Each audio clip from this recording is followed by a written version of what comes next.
Het belangrijkste nieuws van Curaçao in het Nederlands. Extra Journaal. Vers van de pers. Welkom bij Extra Journaal. Fijn dat u weer kijkt.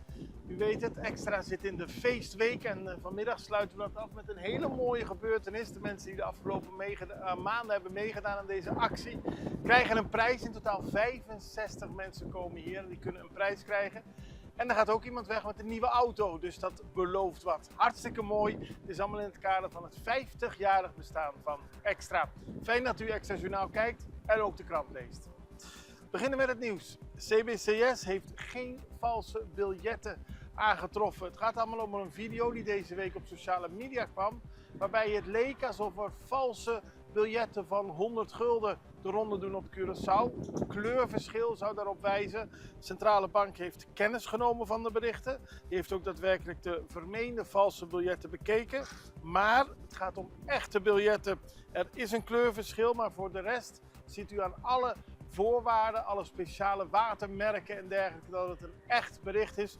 Dus de centrale bank heeft benadrukt dat de echtheid van het biljet is aangetoond en mensen dus niet bang hoeven te zijn dat een klein kleurverschil betekent dat het geld niet juist is.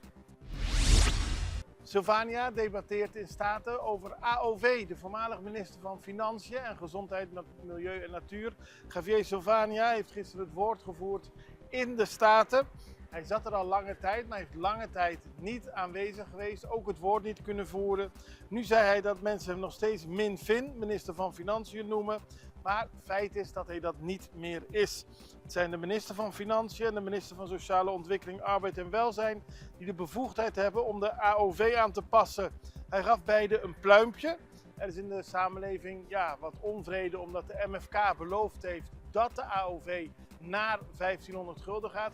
Maar dat kan niet in één keer, zo benadrukte Sylvania. Het pensioen was jarenlang bevroren en ouderen ontvingen slechts 862.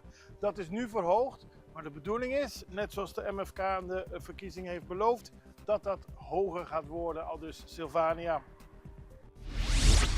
Waarom wel hulp voor Enya en niet voor het AOV-fonds? Dat was een andere bijdrage van een parlementariër, Ornelio Kit Martina van de PNP. Hij benadrukte dat onze ouderen recht hebben op een rechtvaardig pensioenbedrag. En dat is bepaald op bijna 1500 gulden. Nu is het nog heel laag, u weet het. Het is iets verhoogd, maar nog steeds niet voldoende, aldus Ornelio. En hij vraagt zich af waarom de regering wel, toen er problemen waren met Enya, tot een oplossing kwam. Toen moesten 20.000 deelnemers van Enya een oplossing gevonden worden. En die oplossing hield in dat alle belastingbetalers de komende 30 jaar zouden bijdragen om dat mogelijk te maken. Maar waarom gebeurt dat niet met het AOV-fonds? Dat was de vraag die Kit Ornelio had gisteren. Van Heijdhoorn ondertekent MOU in Florida. De minister van Onderwijs, Wetenschap, Cultuur en Sport, Zittré van Heijdhoorn, brengt van 5 tot met 9 maart een werkbezoek aan Miami. Hij wordt onder andere vergezeld door de directeur voor de Stichting Studiefinanciering Curaçao, Sydney Justiana. Van Heijdhoorn zal onder meer een Memorandum of Understanding ondertekenen met de Florida Institute of Technology, de FIT. En hij zal een wedstrijd bijwonen van het Nederlandse team tijdens de World Baseball Classic dat wordt gehouden. Auto in de brand bij Cura-Houlanda. Gisteren moest de politie van Otrabanda met brandweerlieden naar Cura-Houlanda. Er was een melding binnengekomen dat een voertuig in brand stond. Bij aankomst troffen ze een zwarte SUV van het merk Nissan aan. De motor was volledig in brand. En toen de politie onderzoek deed, bleek dat de man de auto parkeerde, wegliep en zag dat er vuur ontstond. Het is niet duidelijk waardoor het vuur is ontstaan, maar het wordt in ieder geval wel nagegaan. Gelukkig is de man niet gewond geraakt en heeft de brandweer het vuur kunnen blussen. Er was een grote verkeerscontrole gisteren. U kunt het zien, de politie blijft controleren. Het gaat erom dat mensen moeten rijden met papieren die in orde zijn. Bij verkeersongevallen komt het nog steeds vaak voor dat automobilisten benadeeld worden en een van de betrokken partijen geen autoverzekering heeft. Er komen nieuwe nummerplaten aan. Daarbij zal het heel duidelijk zijn of mensen hun papieren hebben betaald. Alles in orde is of niet. Tot die tijd zullen we veel controles kunnen verwachten, zoals deze gisteren. Boutique Hotel Het Klooster mag uitbreiden. Dat heeft de minister van Verkeer, Vervoer en Ruimtelijke Ordening bepaald. Samen met de Dienst voor Ruimtelijke Ordening en Planning heeft hij officieel een bouwvergunning verleend voor de uitbreiding van Boutique Hotel Het Klooster. Dat is in Pietermaai. De uitbreiding omvat een verhoging van de capaciteit van het hotel, dat daarmee 25 kamers en 12 appartementen krijgt, verdeeld over 3 verdiepingen. Het zijn op het papier hele mooie verbeteringen.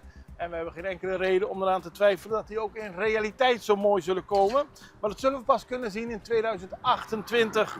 De hele investering bedraagt 15 miljoen gulden. En volgens de minister draagt dit project bij aan de lokale economie. Onder andere door het creëren van werkgelegenheid tijdens de verschillende fasen van de bouw.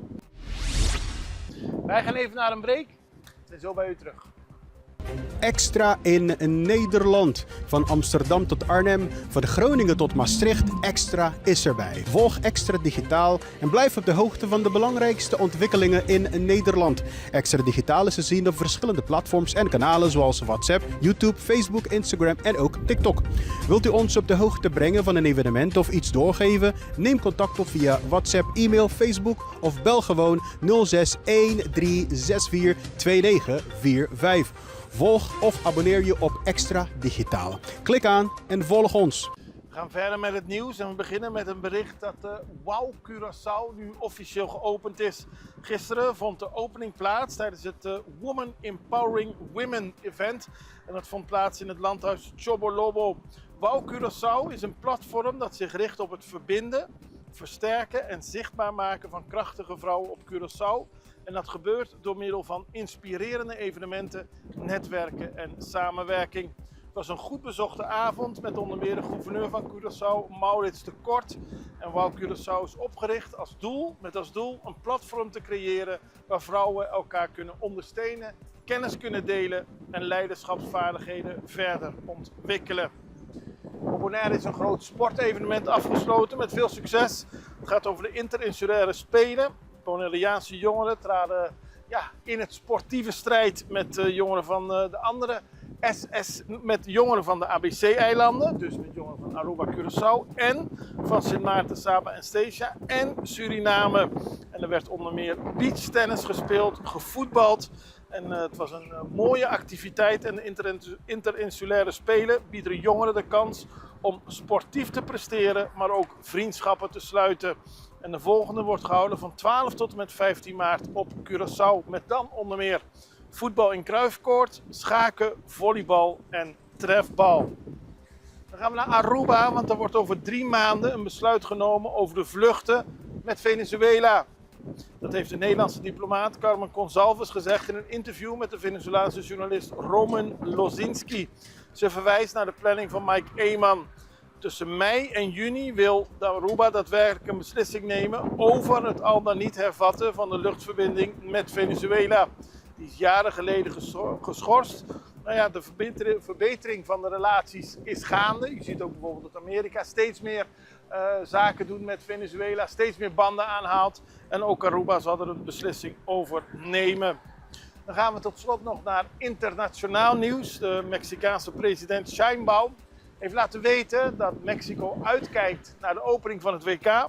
Maar ze zal zelf niet tijdens de openingsceremonie aanwezig zijn. Haar ticket, het ticket 000001, is voor de dame die het best met een bal trucjes kan doen. Hoog houden, wat dan ook. Iets heel moois, spectaculairs. Die vrouw tussen de 16 en de 25 jaar kan een video sturen en de beste wordt uitgekozen. En het wordt door een professionele jury bekeken. En de president zal de opening volgen op het centrale plein in de stad. En dus niet met de andere hoogwaardigheidsbekleders. En ze wil de jongeren, vooral de jonge dames, de mogelijkheid geven daarbij aanwezig te zijn. Mooi initiatief en we kijken uit naar het WK.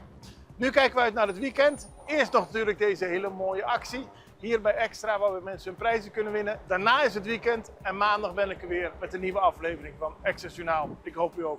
Alle beste, tot ziens.